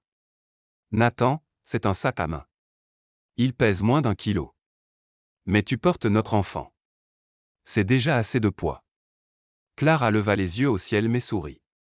Tu dois te détendre, sinon tu vas faire une crise cardiaque avant la naissance du bébé. Impossible. J'ai acheté un livre sur la paternité consciente. J'ai appris des techniques de respiration. Les techniques de respiration sont pour moi, pas pour toi. Je sais, mais j'en aurais besoin pour ne pas m'évanouir en salle d'accouchement. Janet, qui observait depuis l'encadrement de la porte du bureau, ne put retenir un rire. Clara lui fit un clin d'œil, et l'assistante éclata enfin de rire. Désolé, Madame Collins, mais vous êtes trop mignons tous les deux. Adorable, fit semblant de s'offusquer Clara. Je préfère hilarant et fonctionnel. Pendant ces mois, Nathan avait tenu toutes ses promesses. La demeure autrefois froide et silencieuse résonnait maintenant de rire. Ils prenaient le café ensemble chaque matin, dînaient en parlant de tout et de rien. Et Nathan, fidèle à sa nature surprotectrice, avait déjà transformé une pièce entière en chambre d'enfant, même si Clara insistait pour dire que c'était trop tôt. Ce n'est pas trop rose, demanda-t-il un soir en regardant les murs qu'il avait peints lui-même. Vu qu'on ne connaît pas encore le sexe, oui, c'est très rose. Mais et si c'est une fille? Et si c'est un garçon? Il grandira en pensant qu'il vit dans un flamant rose. Nathan fronça les sourcils. Je peux repeindre. Nathan, non. Clara lui prit la main. C'est parfait. Et si c'est un garçon, on repeindra plus tard. Pas de drame. Tu es sûr? Complètement. Maintenant vient ce flamant rose à fin. L'idée de renouveler leurs vœux surgit un matin ordinaire pendant le café. Tu sais, dit Nathan en jouant avec les doigts de Clara, j'y ai pensé. Ça n'annonce jamais rien de bon. Et, fit-il semblant d'être vexé. J'ai parfois de bonnes idées. Parfois est le mot-clé. Eh bien, celle-ci est bonne. Nathan se leva et s'agenouilla devant elle. Clara était habituée à ces gestes dramatiques. Et si on renouvelait nos vœux? Clara se figea, sa tasse en suspens. Renouveler? Oui, une vraie cérémonie. Petite, intime, juste les gens qu'on aime. Pas de contrat, pas de pression, juste nous deux promettant de rester ensemble parce qu'on le veut. Ses yeux se remplirent de larmes, hormones de grossesse, bien sûr. Tu le veux vraiment? Plus que tout. Je veux recommencer notre histoire de la bonne manière. Alors oui, sourit-elle à travers les larmes. Renouvelons nos vœux. La cérémonie fut fixée à un samedi ensoleillé d'automne. Ils choisirent le jardin de la demeure, décoré simplement de fleurs blanches et de chaises en bois clair. Rien de clinquant, rien d'excessif, juste parfait. Clara portait une robe en soie champagne qui épousait parfaitement son ventre rond. Ses cheveux étaient détachés en vagues souples, couronnés d'une petite couronne de fleurs. Elle était rayonnante. Nathan l'attendait devant le simple autel, et quand il la vit, ses yeux se remplirent de larmes. Tu es, il ne put terminer la phrase. Belle. Énorme? Comme une baleine? Plaisanta Clara. Parfaite. Il prit ses mains. Tu es parfaite. Il n'avait invité que 20 personnes, Janet et Daniel de l'entreprise, quelques amis proches de Clara, et, surprenant, Gregory Collins était là aussi. La relation de Nathan avec son père restait compliquée, mais ils essayaient. Gregory s'approcha avant la cérémonie. Fils, sa voix était moins autoritaire, maintenant presque humble. Papa. J'ai eu tort sur beaucoup de choses, et je veux que tu saches que je suis fier de toi, de l'homme que tu es devenu. Nathan resta sans voix un instant. Merci, papa. Ça compte beaucoup. Ils s'étreignirent brièvement mais sincèrement. Clara observa de loin, souriante. La cérémonie fut menée par un officiant joyeux nommé Thomas, qui avait le don de faire rire tout le monde. Nathan, commença Thomas, promettez-vous d'aimer cette femme, de respecter ses choix, et d'arrêter de paniquer chaque fois qu'elle monte un escalier. Des rires résonnèrent. Nathan rougit. Je le promets, ou du moins j'essaierai. Clara, promettez-vous d'aimer cet homme même quand il deviendra un papa neurotique et surprotecteur. Je le promets. Elle serra la main de Nathan. Même quand il sera insupportable. Et, la vérité blesse, chérie. Nouveau rire. Quand vint le moment des vœux personnels, Nathan inspira profondément. Clara, j'ai gaspillé 5 ans à faire comme si tu n'existais pas, 5 ans à être un lâche. Mais tu m'as donné une seconde chance, et je promets ici devant Dieu et tout le monde que je passerai le reste de ma vie à mériter cette chance. Je t'aimerai les bons jours et les mauvais. Je te soutiendrai.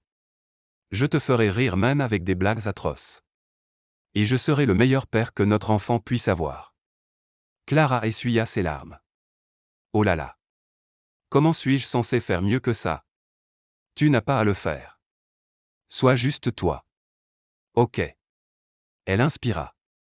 Nathan, tu as été ma plus grande erreur et ma meilleure décision. Pendant des années je t'ai haï de m'avoir ignoré, mais maintenant je comprends que parfois les gens doivent se perdre pour se retrouver. Tu étais perdu, mais tu as retrouvé ton chemin et je t'aime pour ça. Je te promets de te soutenir, de te défier quand il le faudra, et de me moquer de ta neurose quand tu seras impossible. C'est une menace. C'est une promesse. Tout le monde rit, et Thomas les déclara officiellement cette fois mari et femme. Le baiser fut doux, plein de promesses et de nouveaux départs. Pendant la fête, pendant que Clara discutait avec Janet des décorations de la chambre d'enfant, quelqu'un s'approcha d'elle. Clara. Elle se tourna et écarquilla les yeux. Alex. Alex Carter était là, aussi élégant que toujours avec un sourire chaleureux et sincère. Totalement surprise. Qu'est-ce que tu fais ici? Nathan m'a invité. Alex sourit. Il a dit que c'était important pour vous deux. Clara regarda son mari, qui lui fit un signe de la main à distance. Son cœur se remplit. Je suis venu vous souhaiter tout le bonheur du monde, continua Alex. Vraiment vous le méritez tous les deux. Merci, Alex pour tout. Pour avoir été gentil quand j'en avais besoin. Ce fut un plaisir de te rencontrer, Clara. Et maintenant je vais dire au revoir. Il tendit la main. J'ai un vol pour New York dans quelques heures, nouvelle opportunité d'affaires. Clara serra sa main. Bonne chance et merci. Vraiment prends soin de lui, et laisse-le prendre soin de toi aussi. J'essaierai. Alex dit au revoir à Nathan d'une poignée de main ferme et partit. Clara eut l'impression qu'un chapitre se refermait. Cet homme avait représenté un moment de confusion mais aussi de clarté. Et maintenant il était parti, ne laissant place qu'à l'avenir. Nathan monta sur la petite estrade improvisée et leva son verre. J'aimerais porter un toast. Tout le monde se tourna vers lui. Au nouveau départ, aux secondes chances, et à ne plus jamais laisser l'orgueil l'emporter sur l'amour. Clara, tu m'as appris que la vraie richesse n'est pas dans les comptes en banque mais dans le fait de se réveiller à côté de quelqu'un qu'on aime et je promets ici et maintenant d'honorer cela chaque jour. À l'amour ? Crièrent tous. Clara essuya ses larmes à nouveau. Hormones ? Murmura-t-elle. Bien sûr, dit Janet à côté d'elle. Définitivement juste les hormones. 2 semaines plus tard, Clara et Nathan étaient dans une maison louée au bord de la plage à Malibu pour leur lune de miel, rien de luxueux, juste un endroit cosy avec vue sur l'océan. Tu es sûr d'être à l'aise ? Demanda Nathan pour la 100e fois. Nathan, je vais bien. Arrête de me traiter comme si j'étais en verre. Tu portes notre bébé. Tu es plus précieuse que le verre. C'était mignon. Toujours neurotique, mais mignon. Ils passaient leur journée à marcher sur la plage, à parler de tous des prénoms de bébé, de ce que serait la vie avec un enfant, des rêves qu'ils avaient mis de côté et qu'ils pouvaient enfin poursuivre. Et si c'était un garçon ? Nathan Junior ? Suggéra Nathan. Absolument pas. Pourquoi ? Parce qu'un seul de toi suffit. Merci beaucoup. Clara rit.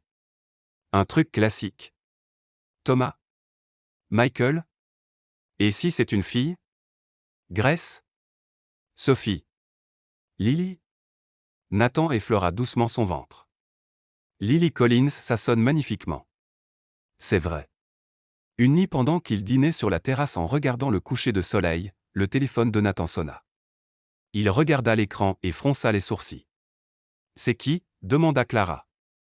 Jonathan Price, un vieil associé d'affaires. Tu vas répondre ? Nathan hésita mais décrocha. Jonathan. Clara observa son expression changer, surprise, intérêt, puis prudence. Je vois. C'est une offre intéressante mais risquée. Nathan regarda Clara. Je peux y réfléchir et te rappeler ? Il raccrocha et fixa le téléphone. Qu'est-ce que c'est ? Clara se pencha. Jonathan a une proposition d'affaires. Nathan inspira profondément. Une start-up de technologie durable au risque mais au potentiel aussi. Et ça t'intéresse ?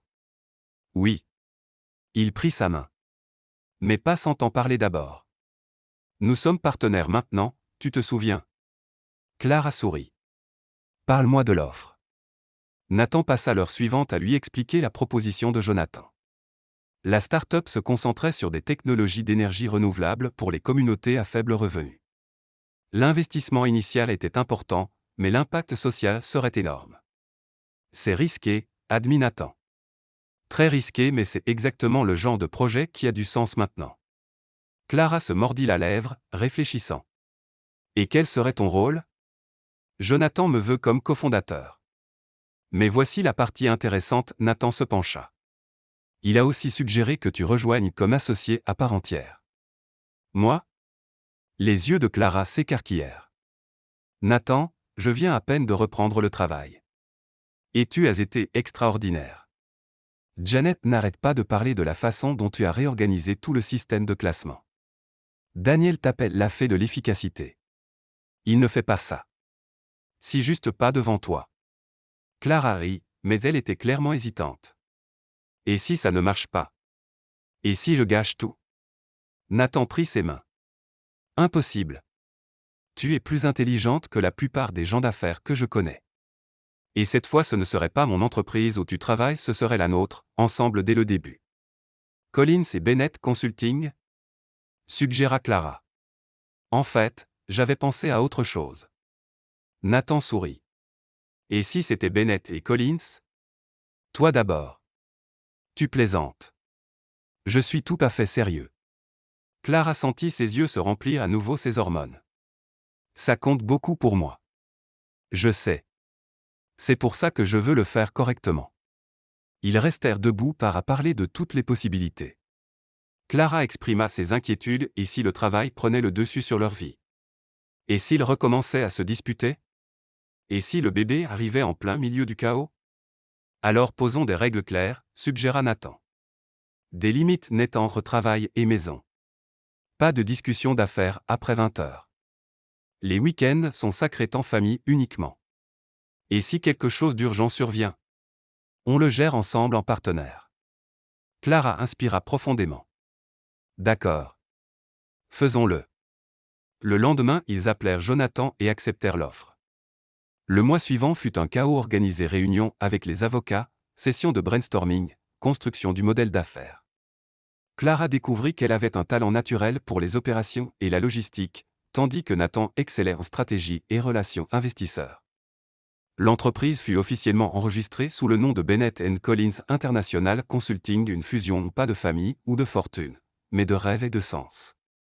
Le premier bureau était petit 3 pièces dans un immeuble commercial du centre de Los Angeles. Rien à voir avec le luxe de Collins Industries, mais c'était le leur. Vraiment le leur. Cet endroit ressemble à un placard glorifié, dit Clara le premier jour en regardant autour d'elle. C'est cosy, répondit Nathan. La salle de réunion accueille 6 personnes à peine. Si tout le monde respire en même temps, on étouffe. Détail. Il la serra dans ses bras. C'est notre placard glorifié.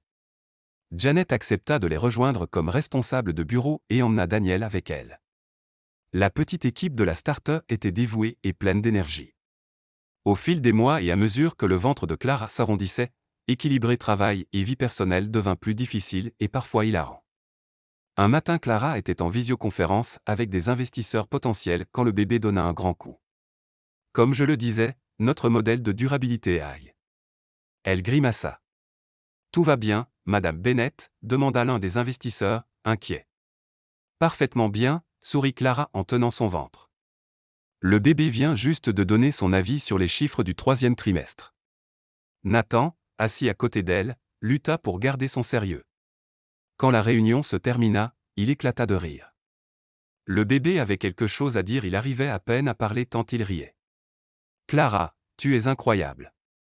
Et, c'était une bonne récupération pour quelqu'un qui vient de se faire donner un coup de pied dans les côtes en haute définition devant 5 investisseurs. Comme dans tout partenariat, de petits désaccords surgissaient parfois. Clara trouvait Nathan trop prudent. Nathan trouvait Clara trop audacieuse. Mais ils apprirent à négocier, à compromis, à trouver un terrain d'entente. Tu es impossible, s'exclama Clara un jour après un débat animé sur l'expansion. Et toi tu es têtu. Je préfère le terme persévérante. Têtu. Persévérante. Ils se regardèrent une seconde puis Clara rit. Nathan suivit. Bientôt il riait si fort que Janet entra pour vérifier si tout allait bien. On va bien, dit Clara en essuyant des larmes de rire. Juste un mariage sain et fonctionnellement dysfonctionnel. C'est même possible, demanda Janet. Pour nous, oui, répondirent-ils en même temps. Quand Clara atteignit son 8e mois de grossesse, la surprotection de Nathan atteignit de nouveaux sommets. Tu ne devrais pas monter ces escaliers, dit-il pour la 1000e fois.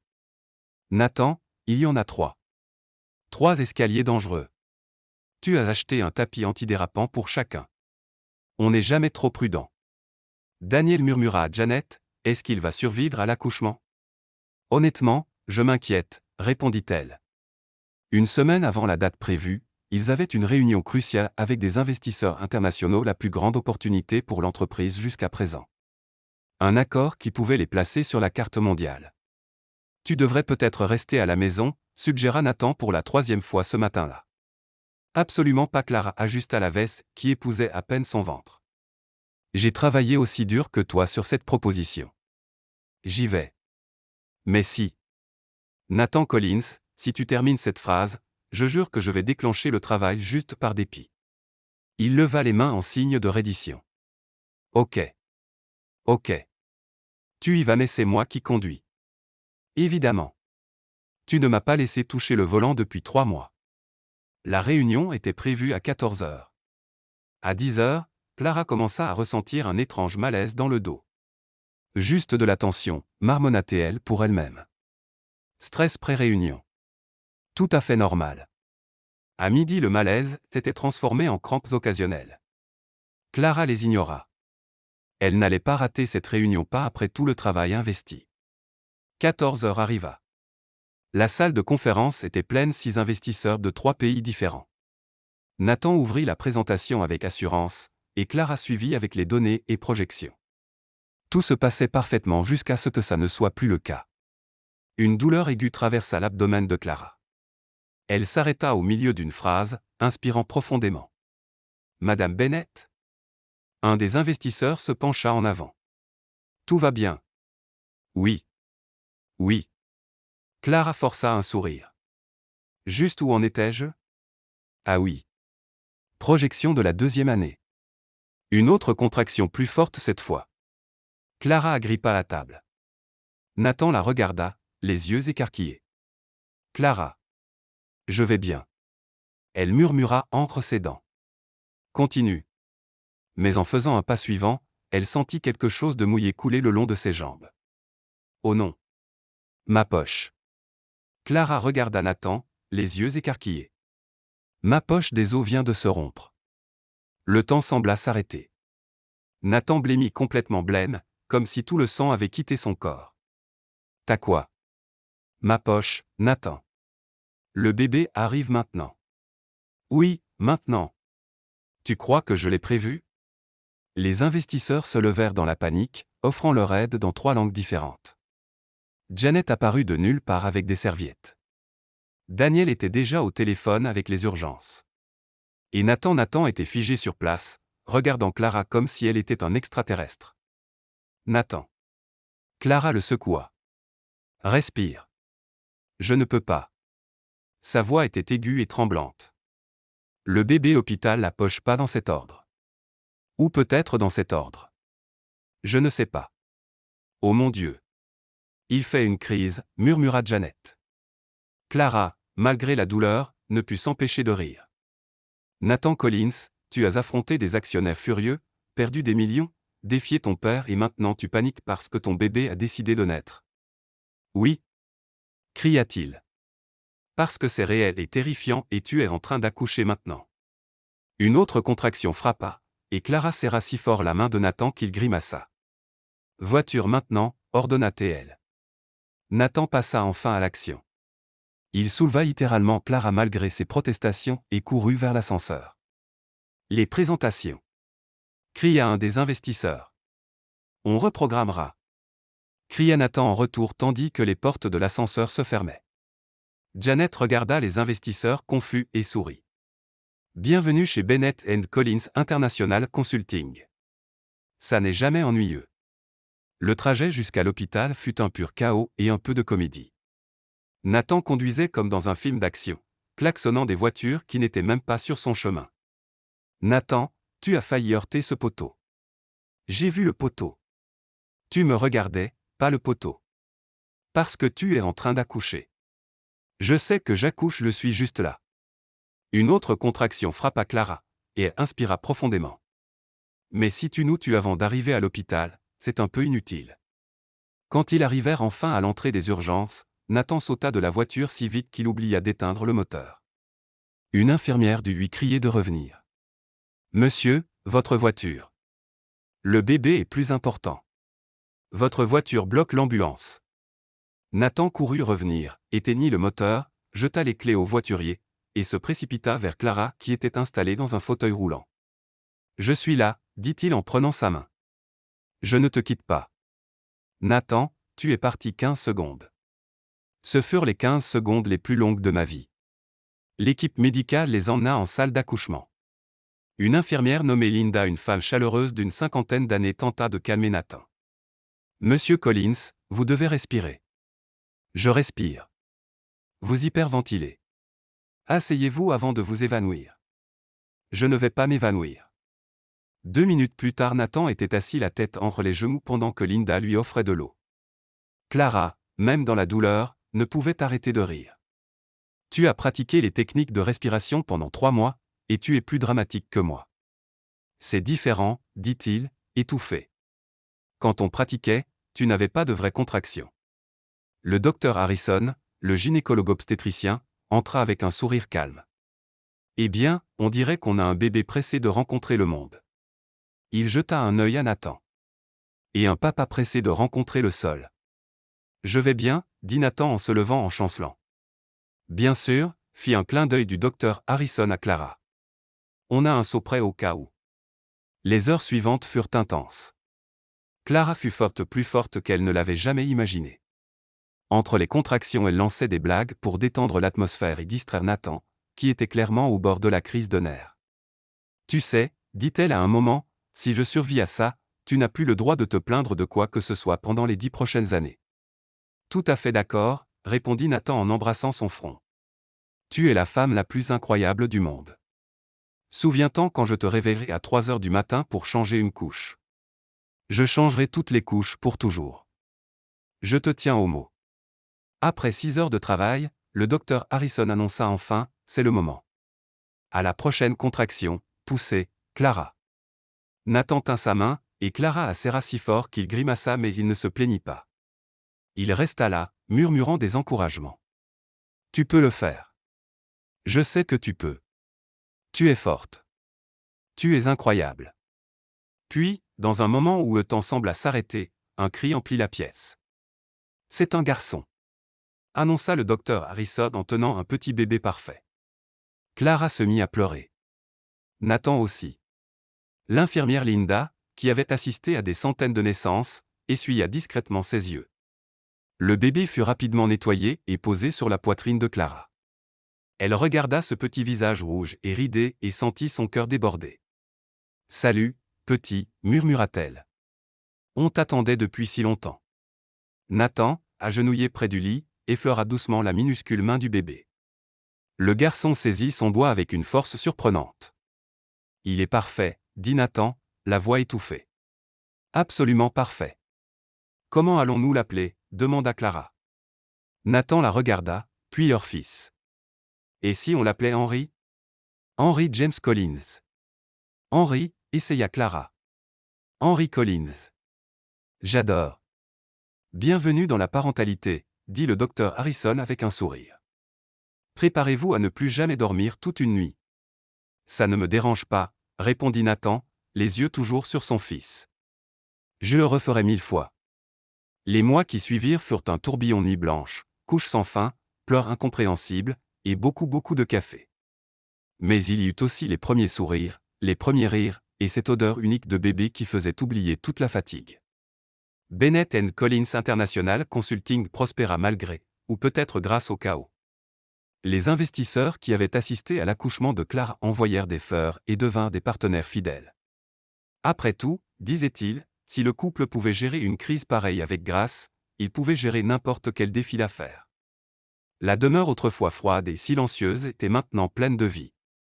Des rires de bébés résonnaient dans les couloirs. Des jouets colorés remplissaient le salon. Et chaque samedi matin, l'odeur de pancakes parfaitement dorés, Nathan était devenu expert, emplissait la maison. Gregory Collins devint un grand-père étonnamment dévoué. Il venait chaque semaine, toujours avec un nouveau cadeau pour Henry et une excuse silencieuse dans les yeux. Janet et Daniel devinrent tante et oncle d'honneur, toujours prêts à garder le bébé pour que le couple profite d'une soirée occasionnelle en amoureux. Un an passa comme un rêve. Pour le premier anniversaire de Henry, Clara et Nathan organisèrent une fête dans le jardin, décoration simple, ballons colorés, un gâteau à 3 étages que Clara avait insisté pour faire. Un peu de travers mais parfait, et les gens qu'ils aimaient. Henry, maintenant avec des cheveux noirs et des yeux curieux comme son père, était assis dans sa chaise haute, joyeusement en train d'écraser un morceau de gâteau avec ses mains. « Il a définitivement hérité de ta grâce, » plaisanta Nathan en prenant des photos. « Et de ta modestie, » répondit Clara. Tandis que l'après-midi avançait et que les invités discutaient joyeusement, une musique douce commença à jouer. Nathan tendit la main à Clara. « Puis-je avoir cette danse dans le jardin, devant tout le monde ?» Exactement dans le jardin, devant tout le monde. Clara prit sa main, et ils commencèrent à danser lentement sur l'herbe. Nathan était maladroit, il n'avait jamais été bon danseur, mais il s'en fichait. Et Clara adorait chaque pas hésitant. « Tu sais, » dit Nathan en la serrant plus près, « j'ai fait beaucoup de choses de travers dans ma vie. Mais d'une manière ou d'une autre je me retrouve ici avec toi, avec Henri, avec une vie qui vaut la peine d'être vécue. » Clara posa sa tête sur sa poitrine, écoutant son cœur battre. Le véritable amour ne s'achète pas, Nathan. Il se construit avec patience, pardon, courage. Et nous l'avons construit ensemble. Et nous continuerons à le construire chaque jour. Chaque jour, acquiesça-t-elle. Henri cria depuis sa chaise haute, réclamant l'attention. Ils rirent tous les deux et s'approchèrent, prenant chacun une de ses petites mains couvertes de glaçage. Grégory prit une photo de cet instant tous les trois souriants, baignés de soleil et de bonheur. Clara regarda autour d'elle la demeure qui était maintenant un foyer, les gens qu'ils aimaient, l'homme qu'elle avait presque perdu mais qui avait lutté pour rester, et le garçon qui représentait tout ce qu'ils avaient surmonté. Elle se pencha et murmura à l'oreille de Nathan tandis que Henri riait entre eux. Enfin, nous sommes ce que nous étions destinés à être dès le début. Une famille, Nathan embrassa son front. La tienne, celle de Henri. Une famille, répéta-t-il en souriant. La meilleure famille du monde.